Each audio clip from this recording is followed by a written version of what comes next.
إن الحمد لله نحمده ونستعينه ونستغفره ونستهديه ونتوب إليه ونعوذ بالله من شرور أنفسنا ومن سيئات أعمالنا.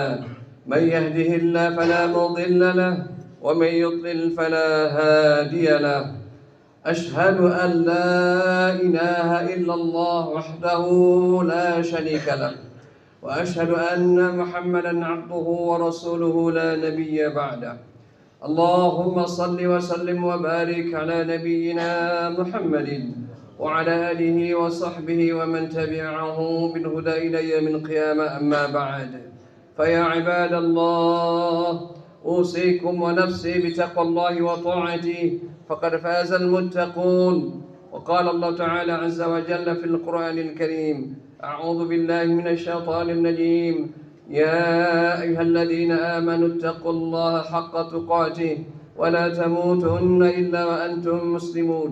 وقال أيضا: يا أيها الذين آمنوا اتقوا الله وقولوا قولا سديدا يصلح لكم أعمالكم ويغفر لكم ذنوبكم ومن يطع الله ورسوله فقد فاز فوزا عظيما. وقال أيضا: ذلك الكتاب لا ريب فيه هدى للمتقين الذين يؤمنون بالغيب ويقيمون الصلاة ومما رزقناهم ينفقون. Alhamdulillah wa syukurillah.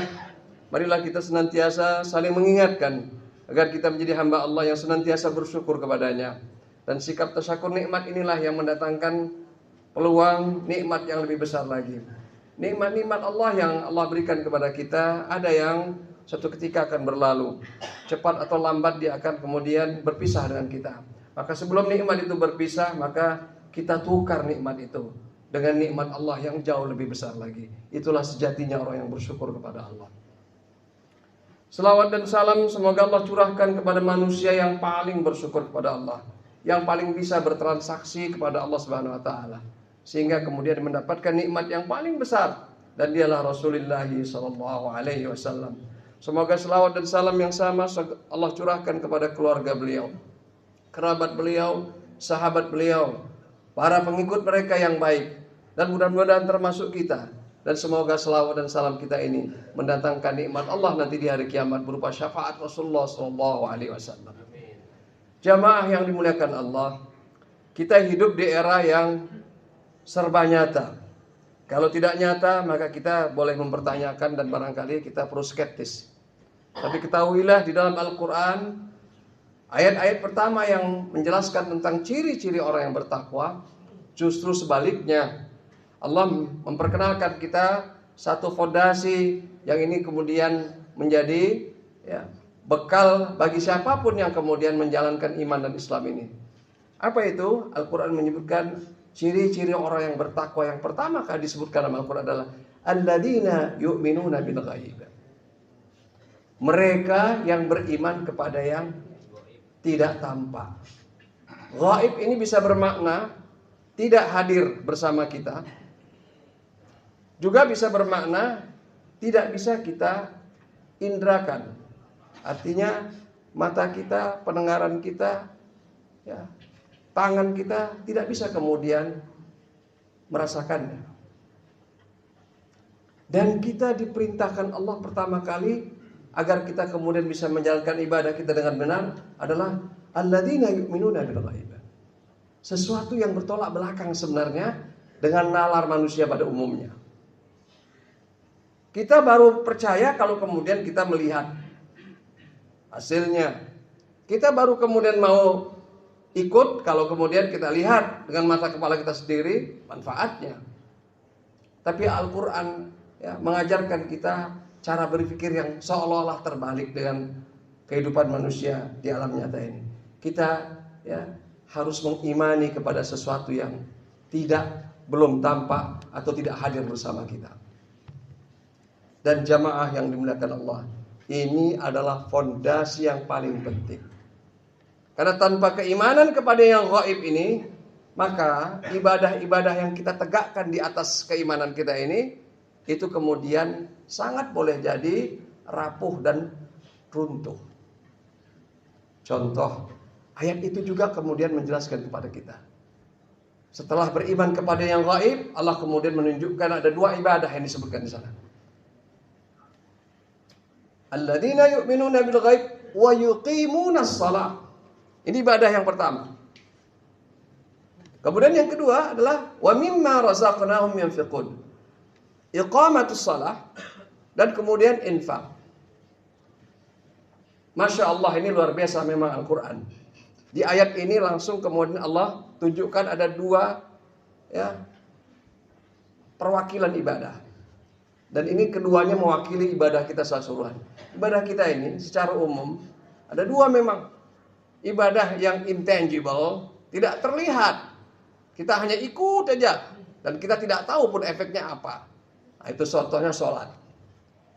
Kalau ditanya kepada saya misalnya, kenapa Ustadz ruku itu harus begini? Kenapa sujud harus begini? Kenapa subuh harus 2 rakaat?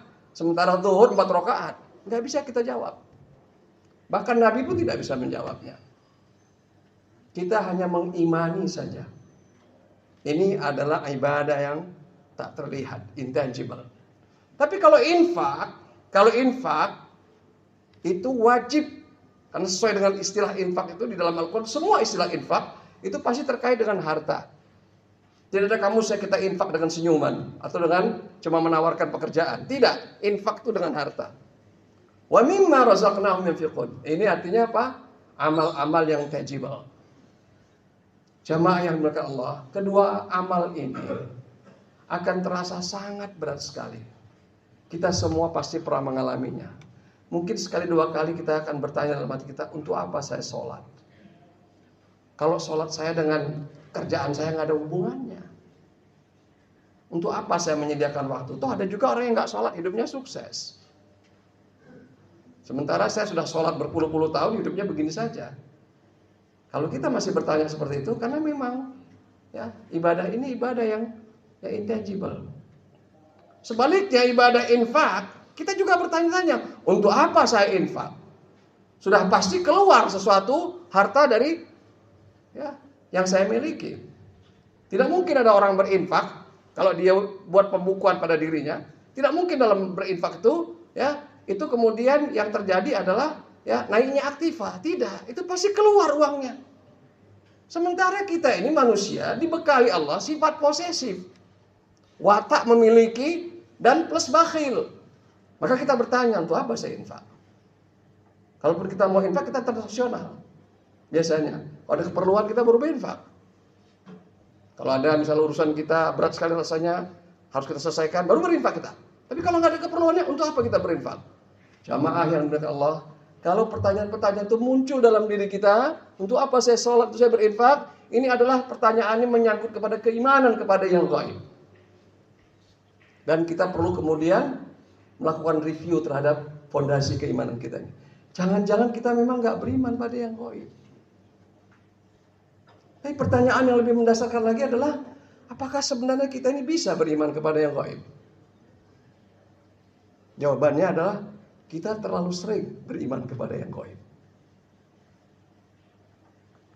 Kita percaya saja kota London itu ada di Inggris. Apa semua kita pernah ke London? Enggak. Kok bisa kita percaya? Oh, karena ada orang pernah ke sana. Berarti ada bukti-bukti minor, bukan bukti mayor. Bukti mayor kalau kita langsung ke sana, menyaksikan sendiri. Ada yang namanya tuh Big Ben, ada yang namanya tuh jam besar. Maka kemudian katakan, oh ini berarti benar-benar London. Karena ada juga jam gadang di Bukit Tinggi sana. Kan begitu cara kita berpikir kan? Baru kita percaya. Jadi rupanya sebenarnya hidup kita ini lebih sering beriman kepada yang gaib daripada yang nyata. Cuma itu kita lalu begitu saja. Lucunya lagi kita ini kepada kawan kita yang kita tidak tahu reputasinya, kita bisa percaya kepadanya. Itu kan bukankah kita beriman kepada yang gaib? Kita baru tahu dia adalah penipu setelah kita mendapatkan hasilnya. Tapi kita percaya. Anehnya lagi, ini kita perlu mereview cara berpikir kita.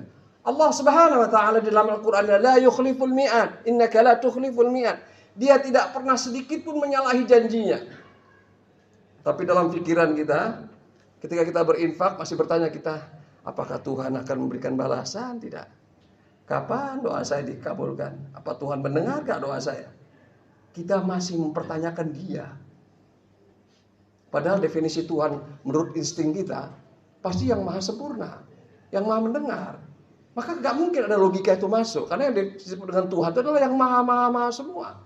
Maka tidak mungkin kemudian ada jalan pikiran masuk, apakah Tuhan masih mendengar saya? Apakah Tuhan masih mendengar doa saya? Jangan-jangan Tuhan dan sebagainya. Apalagi kita menggugat Tuhan. Malah ada lagi kemudian pikir, jangan-jangan Dia nggak ada. A'udzubillah summa na'udzubillah min dzalik. Dari beriman kepada yang gaib maka lahirlah 3 golongan manusia. Bertakwa, menolak, mengingkari, kafir, atau mereka yang nifak. Nifak ini sebenarnya pura-pura dia. Antara iman dengan imannya itu sangat relatif. Kalau dilihat bendanya nyata, beriman dia. Kalau kurang nyata, nggak beriman dia. Kalau ada pengawasan, beriman dia. Nggak ada pengawasan, nggak beriman dia. Yang seperti ini kebetulan disebutkan Quran ayatnya paling panjang. Itu artinya apa? Dia mengambil majority dari kita. Hanya sedikit yang bertakwa, yang benar-benar kafir tulen juga sedikit. Tapi di antaranya ini yang paling banyak. Na'udzubillah summa na'udzubillah min dzalik. Yuk kita renungkan kembali kita posisinya di mana. Karena ini menyangkut diri kita sendiri. Apalah artinya ibadah kita kalau kita sendiri tidak merasakan maknanya? Apalah artinya ibadah kita kalau kemudian kita merasa sepertinya kita rugi berinfak? Udah bertahun-tahun kita berinfak, nggak nambah juga kekayaan saya. Kata Al-Quran kalau berinfak akan dilipat gandakan kekayaan saya. Kan banyak yang begitu berpikirnya. Padahal berinfak itu ya berinfak saja. Quran menyebutkan kalau berinfak saja. Bahkan kalau kita beriman kepada yang gaib, mestinya kita kalau berinfak itu sambil nangis. Demi Allah ini. Kenapa? Quran menyebutkan bahwa orang-orang yang akan nanti diberikan Allah karunia nikmat Allah di hari kiamat, ya, mereka akan memasuki surga. Gambaran Quran saja tentang surga, belum ditambah hadis, itu luar biasa. Mari kita renungkan sejenak dengan kemewahan yang ada di dunia ini. Kalau kita pernah sesekali nginap di hotel berbintang 5. Saya pernah menyaksikan dari jauh di Dubai dulu hotel berbintang 6 atau 7. Ya, di sebuah hotel namanya Burjul Arab. Saya tanya kepada rekan bisnis saya pada saat itu, berapa tarifnya kalau saya menginap di sana? Entah benar entah tidak, entah dia bercanda, tapi dia mengatakan ini $10,000 without breakfast. Kalau di Presiden Suite room-nya itu, ya $10,000 itu nggak disertai sarapan pagi. Mungkin kalau sarapan pagi barangkali jadi $12,000. Berapa itu rupiahnya? 200 juta per malam. Sekarang mari kita renungkan surga yang dijanjikan Allah Subhanahu wa taala. Baca Al-Qur'an lagi soal surga-surga yang dijanjikan Allah itu. Apakah surga yang dijanjikan Allah itu lebih buruk dibandingkan hotel tadi? Kita kalau membayangkan surga itu langsung terbayang gubuk derita. Kira-kira begitu. Setiap kita mendengar kata surga, terbayang kemudian gubuk derita. Apakah seperti itu logika kita? Saya kira tidak ada satupun ya. Atau kemudian seperti rumah kita. Atau kita membayangkan istana. Atau kita bayangkan hotel mewah tadi. Atau kita mengatakan, ya Ustadz, saya tidak mampu membayangkan surga itu. Pasti amat sangat luar biasa indah istimewanya. Dan Rasulullah SAW memberikan kita kesimpulan sederhana. Nikmat Allah nanti di surga adalah yang tidak pernah terlihat di dunia ini. Seumur hidup peradaban manusia sampai hari kiamat. Kalau yang sudah pernah terlihat itu ecek-ecek sudah. Lewat sudah. Di dunia pun kita bisa merasakan surga seperti itu. Dan yang tidak pernah terdengar, tidak pernah terbayangkan, itulah nanti di surga. Sekarang pertanyaannya, gunakan akal sehat kita ini jamaah yang dimuliakan Allah. Tadi soal infak ini. Berapa harganya kita kalau kita nginap di situ satu malam? Emangnya bisa dengan uang Rp20.000? Dengan kurban cuma seumur hidup sekali? Enggak. Makanya nangis kita, ya Allah. Kalau bukan karena rahmat-Mu ya Allah, uang yang saya masukkan ini tidak ada artinya ya Allah. Kalau bukan karena Engkau melipat gandakan yang menjadi miliaran kali, baru kemudian kita bisa membeli surga. Itu kalau kita pakai nalar yang normal. Kalau kita beriman pada yang gaib, Kalau nggak beriman kita pada yang gaib, maka hitung-hitungannya tadi simpel sekali. Malah kadang-kadang kita na'udzubillah min dzalik. Sudahlah kita ala kadarnya. Terdetak pula di dalam hati lah setan yang luar biasa. Surga tingkat berapa yang akan saya dapatkan? Ya Allah ya Karim. Harusnya kita malu. Mungkin sampai security aja kita udah ditolak itu. Kalau di hotel. Di Jakarta ini hotel-hotel kelas melati itu 350.000 rupiah per malam. Kita cuma 10.000, 5.000. Sambil berharap cemas. Tidak demi Allah. Kalau bukan karena rahmat Allah. Itulah kata Rasulullah. Kalau bukan karena rahmat Allah, gak sanggup kita menebus nikmat Allah yang begitu besar. Di dunia saja kita sudah tahu itu gak bisa kita tebus, apalagi di akhirat. Mari kita kembali renungkan sejenak iman kita kepada yang lain. Barakallahu li wa lakum bil Qur'anil azim. Wa nafa'ani wa iyyakum bima fihi minal ayati wa dzikril hakim. Wa taqabbala minni wa minkum tilawatahu innahu was-sami'ul 'alim. Fastaghfiruhu innahu huwal ghafurur rahim.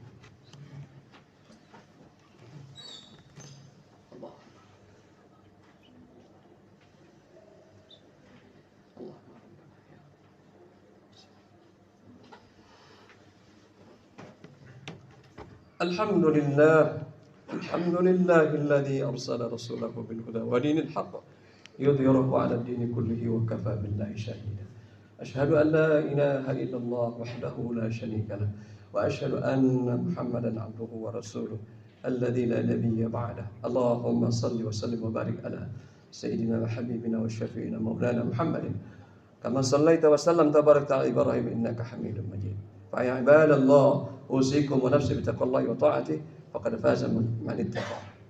Jamaah yang dimuliakan Allah. Dari mana kita berasal? Itu soal gaib. Jangankan soal kita bertanya dari mana. Jangan-jangan kalau tes DNA pun kita boleh-boleh jadi mohon maaf naudzubillah min dzalik. Ternyata beda DNA kita dengan yang kita sangka adalah orang-orang tua kita. Itulah gaib. Percaya kita. Urusan yang jauh ke depan itu juga gaib. Jangan bertanya soal Ustaz sudah masuk surga atau sudah melihat surga enggak? Kenapa kok percaya aman? Itu gaib. Tapi gaibnya di dalam Al-Quran diberikan gejala, diberikan tanda.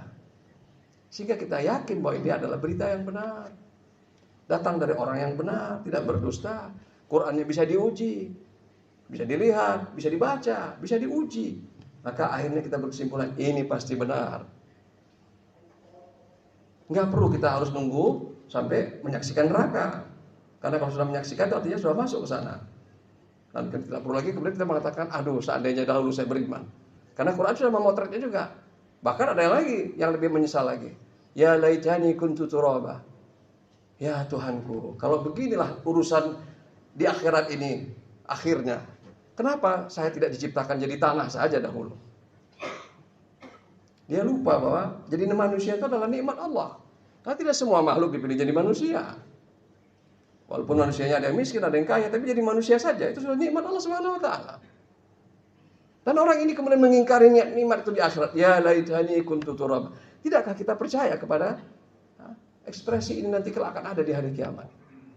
Maka tidak perlu kemudian kita minta bukti. Banyak buktinya. Hanya soal kemudian kita ini sering sekali berpikirnya sempit. Kita baru percaya kalau buktinya itu nyata sekali. Padahal banyak sekali hidup kita ini tidak harus kita buktikan nyata sekali, tapi cukup kita ekstrapolasi. 2-3 bukti itu kita bisa membuat grafik. Itu kalau orang matematika. 2-3 bukti saja itu kita bisa buat langsung kurva. Apalagi kalau sampai 100 bukti. Dan Allah pasti memberikan banyak sekali bukti dalam hidup kita bahwa Dia ada. Surga dan neraka itu ada. Bahwa kemudian kita diciptakan Allah, bukan tercipta sendiri.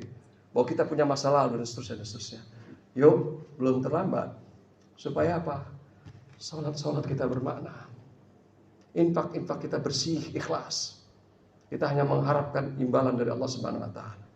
Tidak lagi kita bertransaksi dalam pikiran-pikiran kita ini. Karena terlalu naif kita bertransaksi kalau kita bandingkan dengan nikmat Allah yang akan kita dapatkan nanti akhirat. Kita malah malu kepada Allah Subhanahu wa taala. Dan kita menjadi orang yang terawasi dimanapun. Dan itulah sejatinya orang yang ihsan. An ta'budallah ka'annaka tarahu, fa in lam takun tarahu, fa innahu yaraka. Dia melihatmu. Nggak perlu kita lihat CCTV dulu baru kemudian kita berlagak orang alim. Tidak, tanpa CCTV kita tetap menjadi orang yang baik. Ada CCTV kita orang yang baik.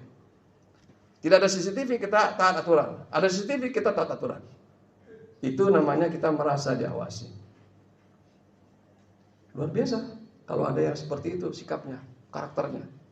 Perusahaan juga akan susah, akan tidak repot-repot untuk mengawasi. Itulah sebenarnya indahnya orang yang beriman kepada Allah, beriman kepada yang gaib itu. Semoga Allah Subhanahu wa taala memberikan kita kesempatan memperbaiki lagi iman kita, fondasi kita, dan akhirnya kita menikmati ibadah kita, menikmati hidup kita. Dan jangan lupa Allah juga ya tidak begitu saja membiarkan kita. DP-nya nanti diberikan di dunia. Bayaran sisanya itu yang paling banyak di akhirat. Kita minta DP-nya juga membahagiakan kita, dan sisanya jangan pula lepas. Jangan pula kita merasa senang kali dapat DP-nya, tapi ternyata bayaran sisanya tidak diberikan oleh Allah Subhanahu wa taala karena kita hanya bergembira dengan DP-nya yang tidak seberapa itu. Walaupun di sisi kita yang tidak seberapa itu sungguh amat sangat luar biasa. Allahumma ighfir lil mu'minina wal mu'minat wal muslimina wal muslimat al ahya'i minhum wal amwat innaka sami'un qaribun mujibud da'wat wa ya qadiyal hajat. Allahumma rabbana zalamna anfusana wa illam taghfir lana wa tarhamna lanakunanna minal khasirin. Allahumma a'inna ala dzikrika wa syukrika wa husni ibadatik. Allahumma inna nas'aluka salamatan fid din fid dunya wal akhirah wa afiyatan fil jasad wa ziyadatan fil ilm wa barakatan fil rizq wa tawbatan qabla al maut wa rahmatan 'inda al maut wa maghfiratan ba'da al maut. Allahumma hawwin 'alaina fi sakaratil maut wan najata minan nar wal 'afwa 'inda al hisab. Allahumma rabbana la tuzigh qulubana ba'da idh hadaytana wa hab lana min ladunka rahmah innaka antal wahhab. Rabbana atina fid dunya hasanatan wa fil akhirati hasanatan wa qina adzaban nar wa adkhilna al jannah ma'al abrar ya aziz ya ghaffar ya rabbal alamin. Walhamdulillahi rabbil alamin. Aqimus salat.